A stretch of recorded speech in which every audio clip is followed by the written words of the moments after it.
Welcome to OOO, an out of ordinary podcast where we dig deep into case studies and the nitty gritty of Web3 marketing. You'll find here all the amazing people that are building Web3, so stick to us as we address their marketing secrets and learn how to build amazing products and brands. Hello everyone, I'm Alex, your fellow Web3 marketer and the host of Out of Ordinary podcast. This is episode 56. I'm on a mission to make this podcast your go-to place when it comes to answering anything Web3 marketing related. But before I introduce you to my guest, I want to let you know that you can now support the show both on Patreon and Unisub with donations in fiat or crypto. You can donate as little as $5 or mint any of the other episodes, link in the description. And if you can't donate, that's totally fine. Send this episode to a friend, leave a 5-star review, or post about it on social media. Every action matters. Now, let me introduce you to my guest. Lacey Kaelani is a 2-time startup founder in the HR tech space.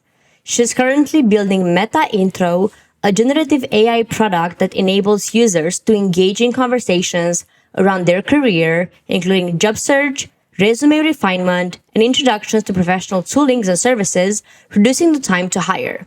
700,000 users around the world have used Metaintro to find their next job opportunity.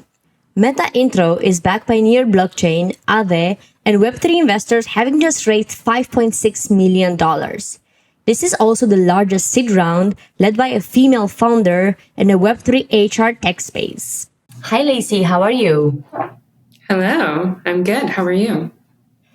I'm great. Thank you so much for coming to the pod. I'm so excited that we managed to record this episode.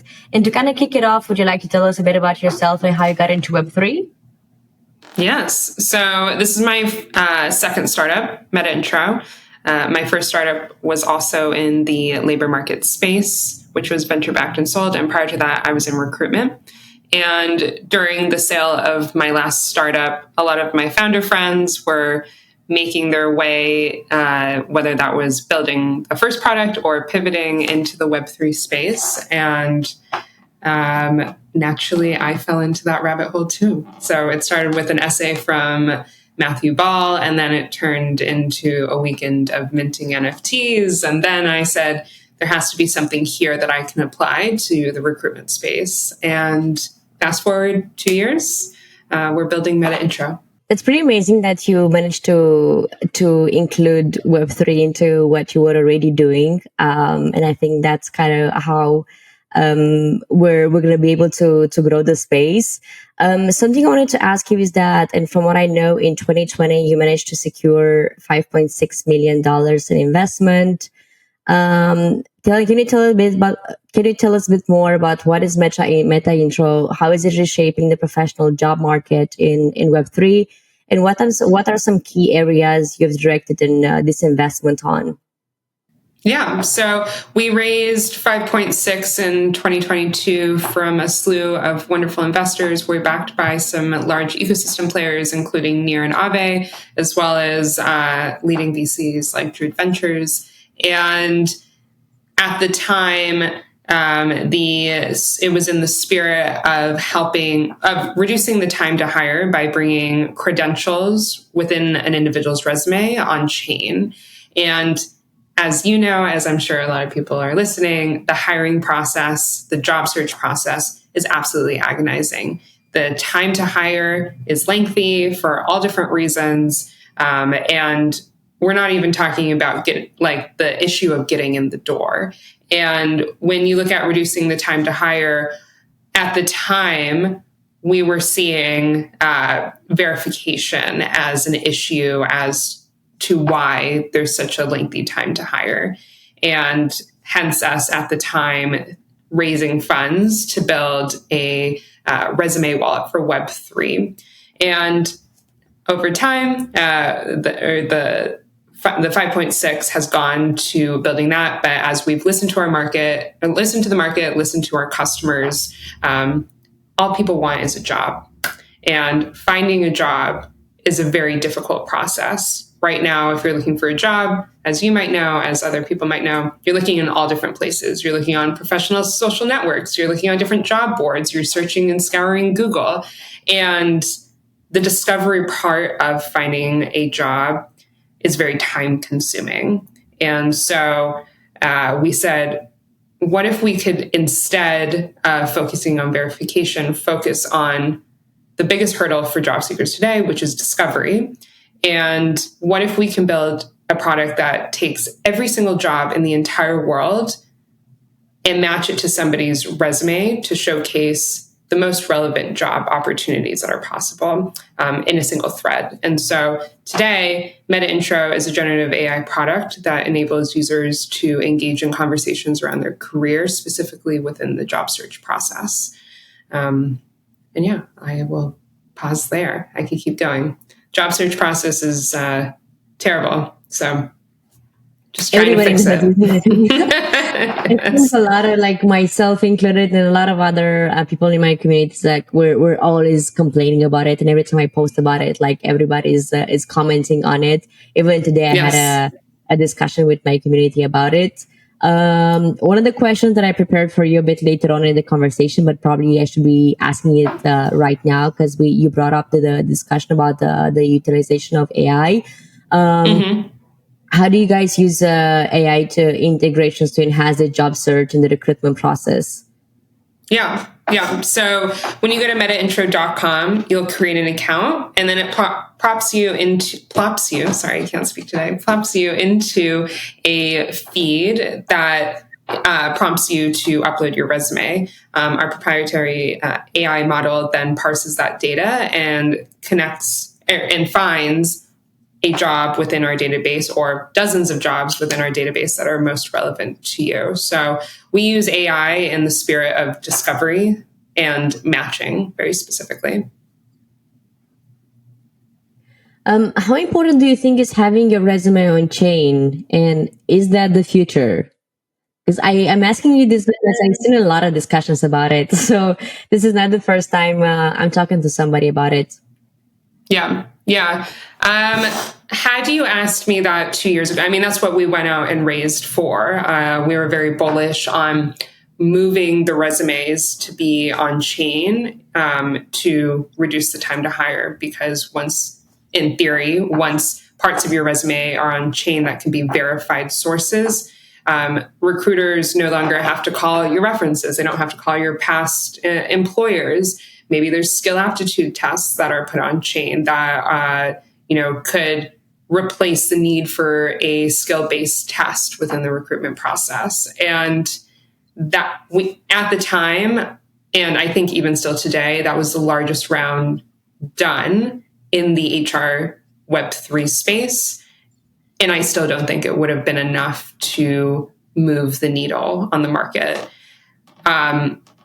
That was a very tall mountain to attempt to climb. I do think credentials will continue to be on chain in all different ways, but I think we are a very, very long way off. And the only way that would work is if it's done at scale. And at the end of the day, is that the biggest pain point for a job seeker right now? It's not. Discovering a job is. Right now, when you think about the job search process, you're going to the same professional social networks, you're going to the same job boards. And the craziest thing is that those are not actually all of the jobs out there in the world. There's millions and millions of more pages on Google with jobs that could just be as relevant and perfect for you. But the only reason you haven't discovered it is because it's not the top listing on Google. It's not surfaced to the top on LinkedIn. And so we're working very much to bring those opportunities to the front. All that being said, will resumes be on chain in the future? Maybe, but that's just not the battle that we decided to continue to fight. So, but what do you think is the biggest issue here? Is it like the fact that there are not enough people that are putting their CVs on chain? Is it the companies that are using this for the matchmaking process? Is it both ways? Is it technology? Like, what is the issue? Yeah, I think there's a few issues. First, I think people just don't care. I think that in theory, because we're Web3 degens and we're very passionate about the technology, of course we believe that like resumes should be on chain. But to the average, let's say, truck driver in France, like they don't care that if their resume is on chain. Do they care that they're using a product that gets them to landing a job faster? Yes. But in order for that to work, that use case to work for that truck driver that's in France, all of the jobs that they're applying to have to be fluent and familiar and possibly only take resumes that are on chain. And he has to go through the hurdle of putting his resume on chain as well, which could include getting verifying different credentials, verifying sources. And the education is such a barrier for that individual to do that. And so our job as builders in Web3 is to, at least on the consumer side, is to build for the masses. And I think we're just such a far way off from having everyday use cases outside of Web3. So I hope I'm not like repeating, and promise this is going to be the last question. When it comes to this, and what is your biggest focus on right now when it comes to the product side of things, and like which side do you think? I'm guessing it's something that would go along the this vision of like reaching the most amount of people with the least resources, or like mass adoption, like this. Mass adoption. So in my last update that went out to our investors, I talked a little bit about why we've decided to make this push into AI. And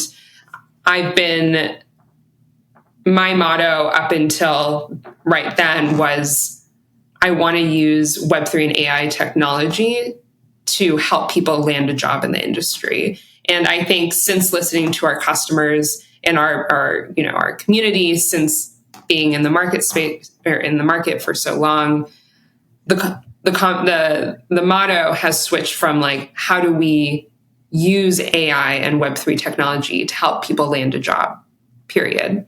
So how do we bring this technology to every single industry, to every single professional in the entire world, and help them connect to their dream job just outside of Web3 and AI? And so that's been the narrative since this past quarter.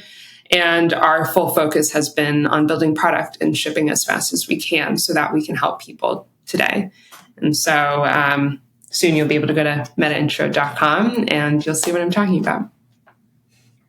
I'm very excited. I'm very, very excited about it. And I think, as somebody who's done quite a lot of interviews, I think like a product like this would be probably a game changer for myself and for people like me as well. Something else I'm really interested in is that like last time we spoke, you told me that you're a female founder, and this is something. It's obviously something a lot harder to. It's a lot harder to dive into this male-dominated industry. Not just Web2, not just Web3, but Web2 as well. Most times. And I wanted to ask you, like, what challenges have you faced, and how do you overcome them? Yeah, and especially as a female founder, or just in as general. A female founder, yes. I'm first and foremost, like, I think of myself as a founder, not just per se like a female founder, and I think, yes, I've had some instances like here and there that like maybe like or were not appropriate, and I shouldn't have to deal with, whether that's like inappropriate messages from community members or like bizarre interactions with people, at like events and stuff. But in terms of being able to accomplish everything that I've accomplished with Metaintro and outside of Metaintro, I've never really I've been lucky enough to not come into anything that would have stopped me. Again, we raised a massive round. We're backed by some of the best people. We have an outstanding team. I've been able to recruit the best of the best, and we have a massive community. And I think that's all been in the spirit of just building a product that people want and need. I think there's so much beauty that comes with being a female and being a founder. I think my EQ is probably a little better than my CTO, who's male, but nothing like that comes to mind that I wasn't able to do or accomplish because I was female, which is, I think, a good attest to the times that we're moving into. And as we are on the topic of male versus female ratio in Web3, how can we fix this? Yes. I've chatted about this before because I think this is very unique to Web3. A majority of our community is like anonymous, at least in Discord. And I don't know like who's female versus male, aside from like maybe the obvious, whether that's like they actually have a picture of themselves. But then again, I can't also assume somebody's gender. So it could be, I see our community as like genderless. I don't know who's who. But look, when I look at the data, yes, there are like on the analytics side for the product, yes, there are significantly more men in Web3 than there are female. And I think this, again, goes back to the question you asked before of like, how I'm focusing and thinking about the product moving forward. And I'm very focused on using Web3 and AI to help people land a job around the world. And I realize as I'm saying this doesn't bear with me as I like connect the dots. I want us to move out of the industry of being just like Web3, which is very male centric, which, not a ton of women are in because of the barriers, because of education, because of access. It's confusing, and it's not super, super welcoming. And so how do we kind of move out of that industry, grow out of that industry? Does that make sense? Or am I rambling? All right, let's take a quick break and introduce you to a game changer in the lead generation arena, Dealfront. Now, we all know the struggle of identifying those elusive websites visitors and turning them into valuable leads. But what if I told you there's a tool that not only promises but delivers on supercharging your lead generation and sales efforts? Imagine having the power to identify companies visiting your website, track their behavior in real time, and seamlessly integrate it all with your CRM. Dealfront is not just a tool, it's your secret weapon for efficient and targeted lead engagement. So what sets it apart? Its revenue engine is fueled by live European data in multiple languages, providing you with insights and access that other tools simply can't match. No more struggling to find the right decision makers. With Dealfront, it's as easy as a few clicks. Here's the magic. With Dealfront, you can harness 3 layers of data: market signals, web visitors, and EU company databases. And there's no need to worry about compliance. Dealfront meets Europe's strict standards, ensuring GDPR compliance competitors simply can't match. Ready to revolutionize your approach to leads and deals? Grab a free demo today at dealfront.com. That's DEALFRONT.com. Don't miss out on the future of successful deal making with Dealfront. I think it does make sense, but I think it's in my understanding, at least, I think it's connected to like getting out of Web3. In my perspective, obviously, I don't game. I don't spend that much time. I spend a lot of time on Telegram. I don't spend a lot of time on Discord. Yeah. So my communities are mostly doxed. At least, like I know pretty much everybody there. So in my situation, like I see a lot of a lot less females at events around the world. So I think that is for me one of the standards based of which I'm judging this situation. Another example right now is I went yesterday to Bitcoin Pizza Day, and there were a bunch of like companies in the space. Romania has like a ton of traders. And they were mostly males. There were like 5 women there. Everybody knows each other, obviously, because it's a pretty small community. and everybody's like nice and stuff, but you can still see the ratio, and that happens pretty much everywhere I go to. And even I think even on my Twitter, when it comes to this podcast, for example, sometimes it switches. Sometimes it's like 60-40, sometimes like 30-70, which I still think it's quite a big number of women interested in the subject compared to like a lot of other places of discussion, let's say. So that's kind of how I judge the situation. Yeah, I think I'm like kind of blind to it in a way, because I don't really know, like in my Discord, people aren't doxxed. And so I'm having just a conversation with a person, period. And there's no way for me to tell in my community who's male, who's female, who's non-binary, and it's been fine. And I do assume that there's a bunch of women in our community. There has to be, but I help people and interact with people regardless of, their gender, because they're a job seeker to me at the end of the day. So just doing God's work and helping as many people as I can. Probably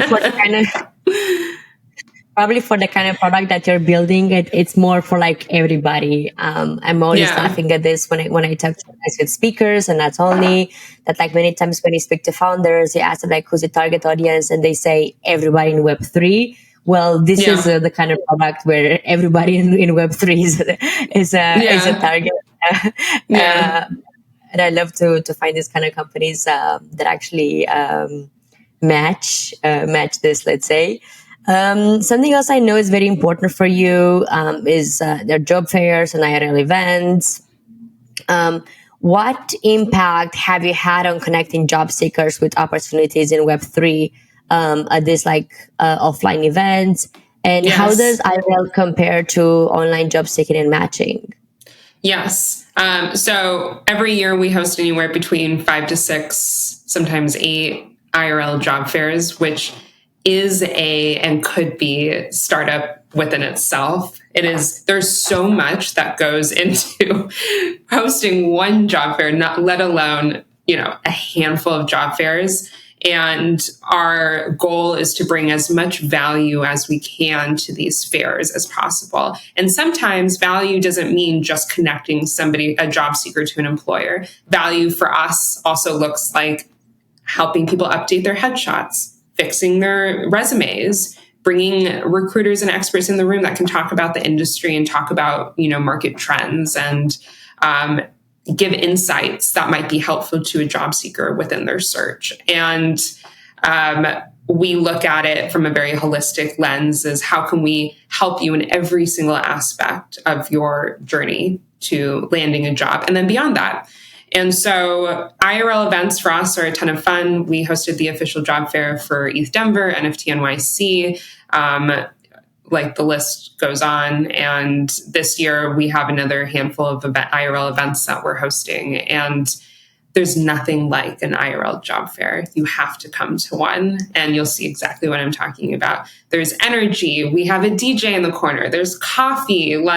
There's such good energy because people are getting value. And for us, when we looked at hosting the very first job fair, I knew that I didn't want to host a traditional job fair where it's stuffy. There's anxiety when you go in. Who do you talk to? You go up to a booth, and it's stale. And God knows if that interaction goes anywhere. And for a lot of people, a lot of job seekers, this is an investment to go to one. It's your time. It's the cost to get there. It's an investment on your part. And you want to make sure that when you're going, you are your best version of yourself and that you're getting the most out of it. And so we do everything we can to lower the anxiety, make it relaxed and casual, to spark conversations between people, to obviously bring employers in the room that are actually hiring, genuinely hiring, want to meet people. And then again, provide those additional activations. And so IRL, we've seen a ton of success. We've matched a ton of people to opportunities, to interviews, what have you, to all the way to getting whatever they're looking for, which could have been as simple as, hey, I just need a new LinkedIn headshot, and we have activations for that too. And I see a ton of success in our IRL job fairs. We'll continue to do them. They're a staple part of our brand. And next time we're hosting one, you should come. You'll see what I'm talking about. Do you host them on their own, let's say, or in connection to like any big Web3 conference, for example? Yeah, they're always in connection to the conferences because in a lot of ways, also conferences are like one big job fair. If you think about it, like it's connecting people to opportunities, and it makes sense that we're an extension of that, like as an activation and an event. And we have not tried we did one standalone one 2 years ago, a part of a tech week, but it's harder to do the standalone ones because then you have to also figure out how you're going to get traffic there. Like, how do you get the word out versus like attaching on to a big event that already has the traffic. So, and we get to partner with some really cool like events. So why not? Are you going to be an HCC? No. However, I was having, so we're also, hold on, possibly. We're backed by Near, and Near is doing an event at ETHCC, and we were just talking to them this morning about possibly not doing a full fair, but like doing an additional activation, such as like a resume help station, headshot station, just to provide like additional value. So TBD, maybe. Because I think a lot of us are going to be there, so that's one of the reasons why I was asking. And in regards to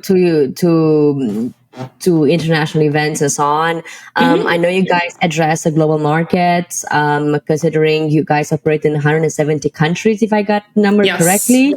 Do you guys see any difference between regions? And here I'm asking in regards of like jobs that are being available, as well as the type of people that are applying. Like, do you see, for example, in Asia, they're like more developers, for example, or I don't know. Yeah.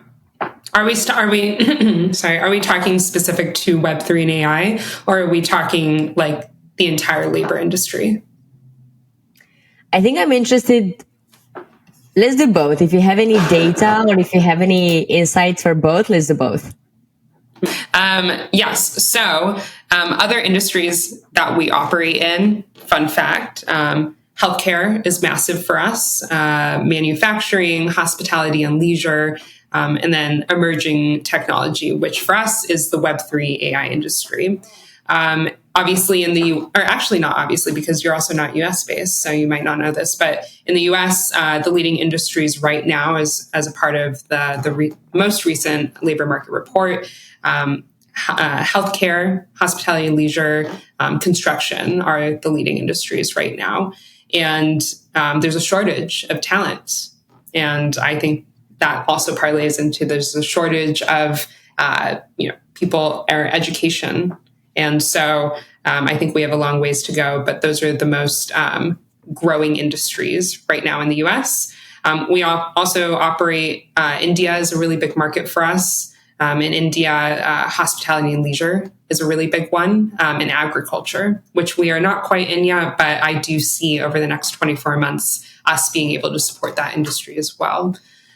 In terms of Web3 and AI specifically, I was saying this to you before we started the podcast today, that what I'm seeing in the market, a lot of companies are actually, just what I've seen over the past quarter, a lot of companies are going back to office. They're going back to office or they're doing hybrid. I'm seeing a lot less remote opportunities out there right now, especially versus like the 2022 market where it was like, everybody's remote, everyone's decentralized, you get access to talent all over the world. I don't think that's the case anymore. Teams want to be building in person together, and it's very difficult to build a good working remote culture. And especially when you're like at day one in your startup journey and your product, having a team nearby is just helpful to culture, to pace, to deploying. It's just like the nature of building an early stage startup. And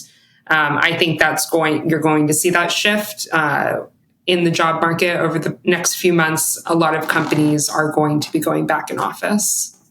So I think that's going to then make it difficult for like the developers around the world that, you know, want to work remotely, work for great companies. I think that might be a friction in the next few months for talent. But what about Web3? Like, where do you see, like, what kind of differences do you see around the globe in terms of like needs or perspective, like employees? Yeah. Around the globe, there's a ton of really good developers in Latin America right now. I think that's been like an emerging trend over the past year. Additional needs. I'm trying to think. I wish I had more stats for you off the top of my head. We've spent more and more time thinking of like the broader market outside of Web3 that I feel like my finger hasn't been like as good on the pulse of Web3 trends over the past quarter. But other emerging trends, Africa, of course, there's a ton of really good non-technical and technical individuals coming out of that region. I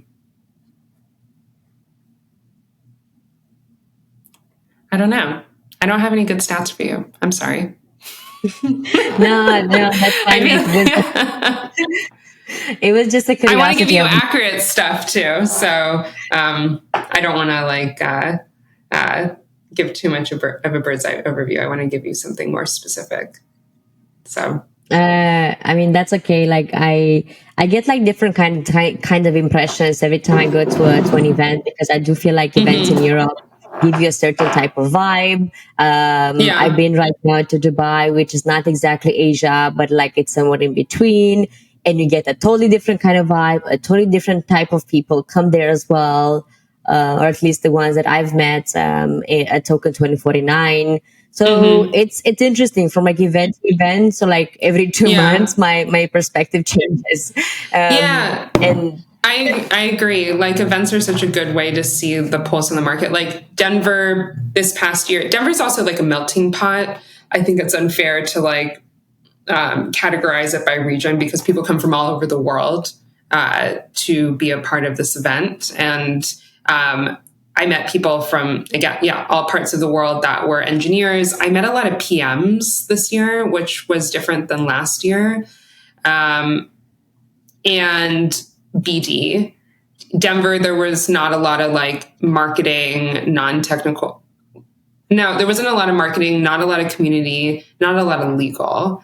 Versus like last year, I felt like legal was the hot topic and, you know, regulation. Everybody was screaming, you know, SEC and regulation. And so this year, not so much. NFT NYC, I feel like that was much more New York City based. And it's all the artists, all the designers, all of the creatives that are coming to that. And I think that's also an extension maybe of the US market, some of the creatives being out here. So, but TBD, consensus is next week. We will not be going to that. We went last year. That's more of a B2B conference. Mainnet is on our schedule for the upcoming year. So, all US based. So.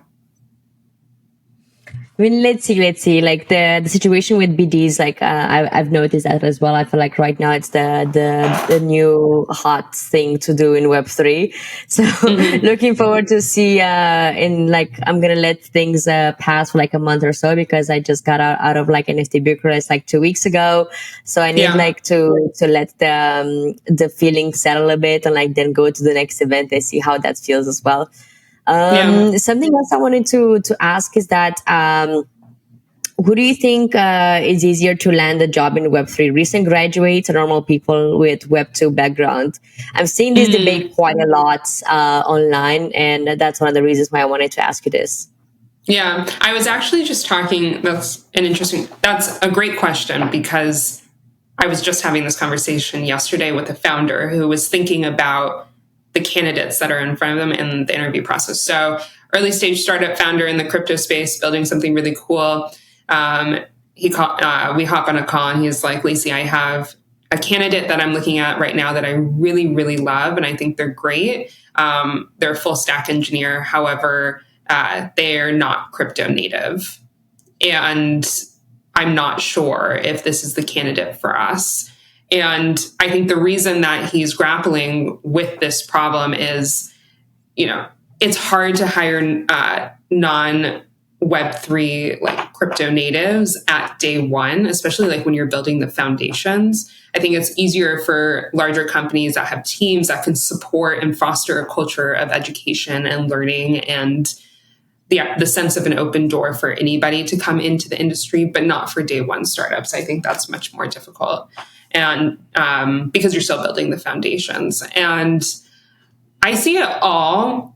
And I see it all in the sense of where, like, I have a friend that's like ex Coinbase and like has a few NFT projects on their resume, and they still can't land a job in the space. All the way to some individuals that have like completed a boot camp or like a Udemy course and have dabbled in some NFT projects or DAOs, and they have no problem. The market's tough right now. And I think the market favors those who are continuously learning and are pushy. So I don't know. I think it's somewhere. I don't think there's a right answer to this. I think it's tough all around for everybody.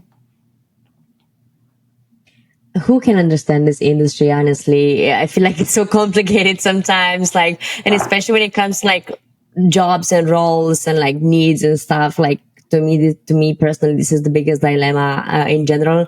I think ever since I got into Web3, because I think like products wise and then trends and tools and stuff, you make some sense of them, even if like everything is still evolving. And no matter if anybody's asking you for 5 years in Web3, like it doesn't really matter because what happened, the thing that you could do like 5 years ago, like 3 years ago, or even 2 years ago, they're not up to date to what's happening right now. There are new tools. I was even telling you about Cookie 3 at the beginning of this episode. They changed their entire product in the last 3 months. Like, so what you were doing last year, it's not relevant to today. So yeah, I think that for me it's a bit complicated to comprehend, but hopefully we're gonna be able to make a bit more sense to that as well moving forward. Another very tricky question I have for you, and it's something that's been on my mind for like a very long time, is why do you think cover letters are still a thing in Web3, and why do you think we're seeing an increase in video cover letters?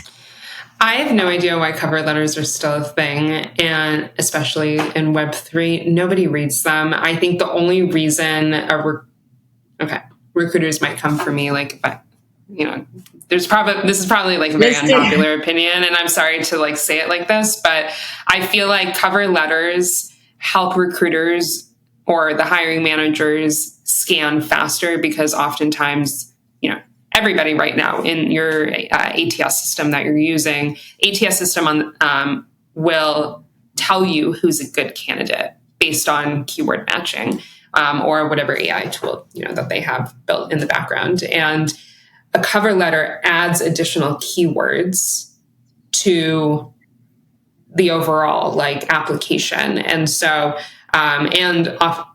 it's possible that there's keywords that are placed in the cover letter, but not the resume. And so maybe like recruiters use that as a better way to recruit because the matching algo is like more accurate. But aside that, I don't know. Maybe it's a recruiter that like a company that's like established that has like a recruiting or a recruiter or like an HR person or stuff like this. But like in Web3, almost nobody does have. And like the ones like the recruiters, the worst, like I never liked recruiters. Like I'm sorry to say this. Yeah. Like, there are people that I like, but most people I don't. I feel like in Web3, they're the worst people I've met in terms of like how knowledgeable or how prepared they are. Like many times they have no idea what they're talking about. I had a situation last year where they offered me a job. They asked me to move to Barcelona and they could not explain to me what are my taxes. Like, how do you expect me to move and you can't explain me my taxes? And then they rejected me saying that oh, we didn't think you want to move anyway. I'm like, what are you talking about?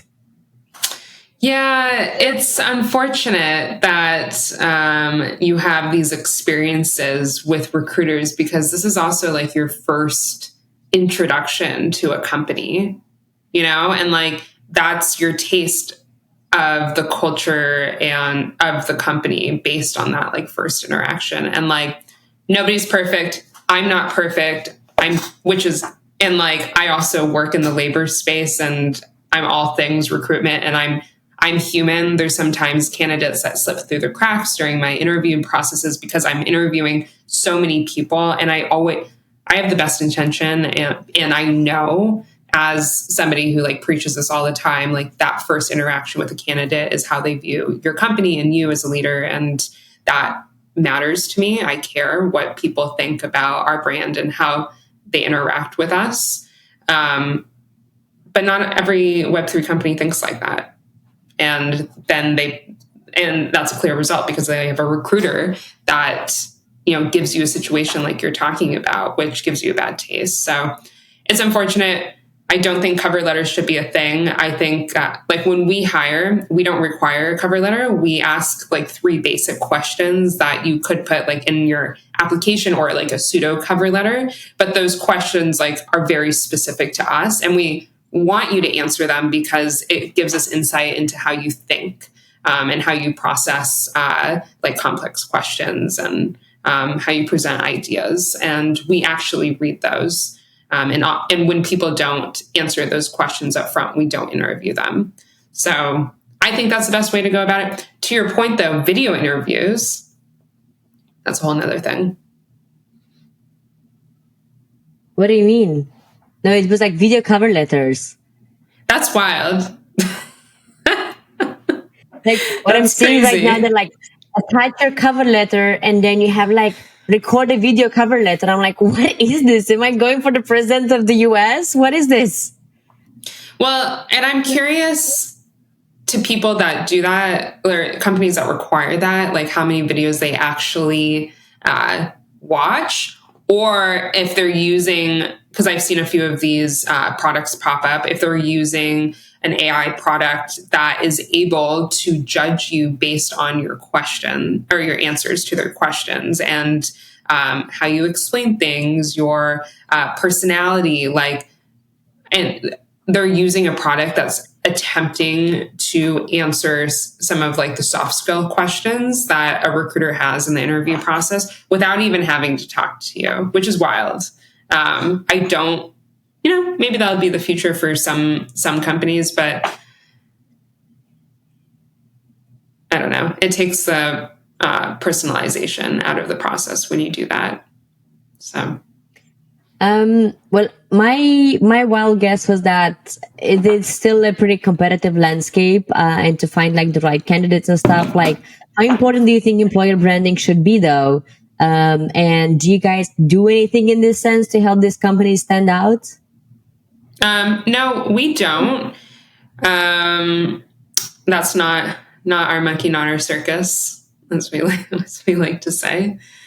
But I think companies should take like employee onboarding and interviews seriously.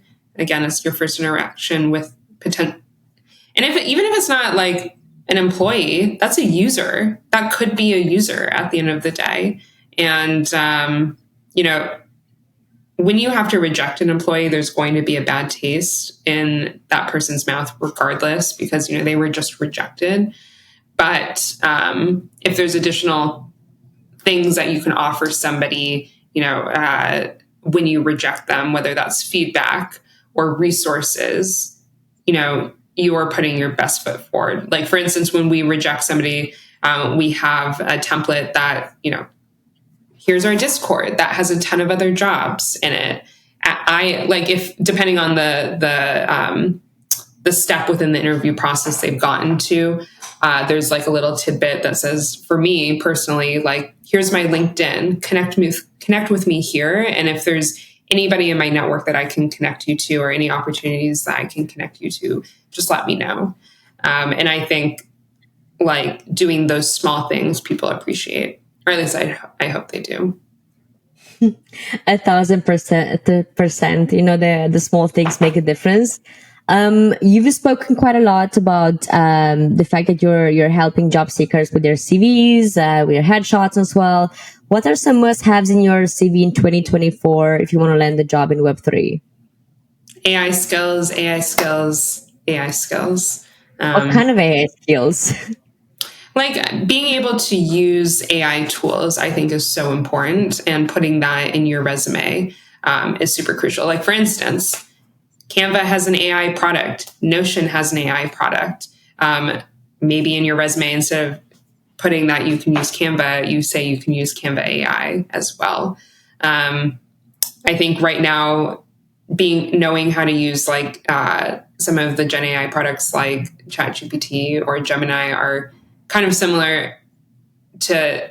You have to know those the same way you have to know how to use email, I think, at this point.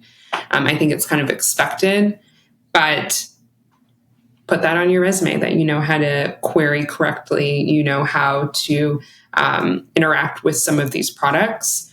And I think it'll go a long way if you do. And what advice would you give to job seekers looking to stand out in the Web3 job market? Yes. Big piece of advice. Let's say you're looking at a job description, and you have your resume next to it. Look at the job description. Look at the responsibilities, not the responsibilities, like required skills section, and make sure those keywords match in your resume. Make sure the tools that are outlined in that job description are in your resume. That will help just even, getting to the top of the applicant list when you are applying to jobs. And I think that will go a long way for you, just getting your foot in the door. That's a pretty good advice. Thank you for that. I'm hoping that a lot of people will find it useful. Something else I wanted to know is like, how do you guys cater to individuals who might lack traditional experience but possess relevant skills for Web3 roles? And what are some relevant Web3 skills, mostly for non-technical roles? Because I do have a lot of those people in my communities. Yeah. Like what skills you should have on your skills section if you're non-technical. Yeah. What are some important Web3 skills to have? Yeah. So I can tell you what not to do because I see this all the time and it drives me nuts. And because I know it gets you nowhere. So you'll see sometimes on a individual's resume in their skills section, and they're non-technical, they will be super generic. They'll write under skills, cryptocurrency, DeFi, TradFi. Like they'll be very generic about the skills that they have. But like if you put cryptocurrency as a skill on your skill section, like that doesn't, as a recruiter who works in the industry and is active in the industry, I know that's that's BS. It's like so vague. It almost like doesn't make sense. Right. And so I think on your skill section being as specific, cryptocurrency, great. What tokens and what specifically about it? Like, do you trade? Do you mine? Like what? Tell me very specifically what you know how to do. The more specific you are, the better, because people that work in the industry can see the BS, And I say that wholeheartedly, not trying to be rude about it, but I just see this all the time. And I always encourage job seekers to be as specific as possible in their skill section. So knowing how to use, certain L2s, maybe there's some products you're super excited about in the industry. Put that on your skills section. You know how to use it. Do you know how to mint? Mint what? Putting your hobbies and being as specific as possible and putting them in your skills section, I think is a great way to show your interest and your love for the industry. There's so many different role types within the Web3 space, so I can't give you very specifically what skills they should have related to their role. The best advice I can give you is look at the job description, see what they require as skills, and make sure those keywords match in your resume. Okay, so now that we've covered this, the technicalities, let's say, what can you do from a branding perspective to stand out? because it's a very competitive market. It is a very competitive market. I agree. And aside from being like super active on Twitter, having the right banner, having a pinned tweet, a good description, a link, talk about what you know and love. And I'm not like a brand personally on Twitter, but I see job seekers like use it to their advantage, where they just tweet about what they know and they love. They write. They do LinkedIn posts, they do videos. And I think, like, for instance, if you're a marketer, tweeting and writing about the tools that you're like interested in and might be using, maybe some like tips, having tips and tricks on how to market, how to be a good marketer in the industry, and coining yourself as kind of like an expert in this space, I think is like, can only benefit you. And doing that on Twitter, doing that on LinkedIn, doing that on TikTok. I think those are all good platforms to use to amplify your voice as an expert in what you do, but also will help you land a job because employers do see your socials. So. Yeah, recently, like I do see a lot of job descriptions asking you to either have a brand on Twitter or to have grown Twitter accounts like X amount of followers, which seems quite crazy. Like I didn't know. At Token 2049, for example, like I've been to the side events mostly, and I was a speaker at one of the conferences that was like during that week. But I asked for a media pass, and they told me I'm not an influencer. And then when I asked why, they told me don't care about my followers on LinkedIn. They care about my followers on Twitter, which is pretty insane. Interesting. That's interesting feedback. Yeah. So now I'm on a mission to become an influencer on Twitter, I guess. Do your thing. Honestly, like, and it's like, why Twitter? Like TikTok's just as big. Why not about YouTube? You know, like there's other really great platforms that you could probably get a much larger reach. And like LinkedIn's great too. There's top voices on LinkedIn. Like that's just as powerful as being a voice on Twitter. I don't know. Weird feedback, but okay. How do you address imposter syndrome? This was not something that I prepared as a question, but I wanted to ask you anyway. Because you said like you should like write about like what you know and stuff, but I'm seeing a lot of like, especially marketers, they have a huge imposter syndrome that they're dealing with. Yeah, imposter syndrome is terrible. I hate it. I have it all the time, and it's everybody has it. And I was actually I'm reading a book right now called. It's called Talk Faster, Speak Smarter or something like that. And I'm in the middle of it right now. And it's all about, like, I think it really in essence, combating imposter syndrome through speech. And when we speak, there's like a delay in our speech because we're giving ourselves permission to say certain things. And you have this like little birdie in the back of your head that's saying, hey, maybe you shouldn't say something like that, or this sounds weird. And it's, everybody has it. And if you can try to do things to mute that birdie, give yourself more permission to speak and speak freely without the fear of being judged and like not caring about being judged, I think you're one step closer to combating imposter syndrome because you're being more true to who you are as a person. And I'm not at the end of the book, so TBD, like on how it ends and like more tips on how to combat that. But I wish I knew. I think just like continuing to read and continuing to be more confident in yourself and your knowledge, easier said than done, but is a step towards combating that. I mean, I've raised millions. I have a community that's like nearing 1 million people, and I still question the things that I put out there and the tweets that I say and how I interact with customers and how I am as a leader to my team. And I'm doing my best. Every day is like a work in progress. And I feel like everybody can relate to that, you know. how you are as a podcast host. Like you think about these things as like, how can I be better? How can I be the best? Like, how can I, how can this be who I am? If that makes sense. And how do I not feel like an imposter doing it? And I don't know, you take it day at a time, you do your best. So.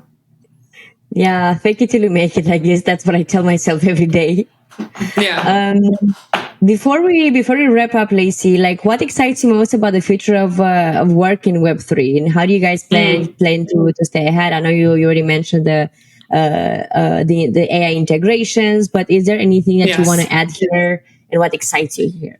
Yeah, I'm so excited to be using AI and Web3 technology to help everybody, period. Outside of Web3, I am so excited that we are like, and I see a lot of my founder friends right now doing this too. They're having that aha moment of like, why are we only servicing the Web3 industry? Why aren't we using our technology to help everybody?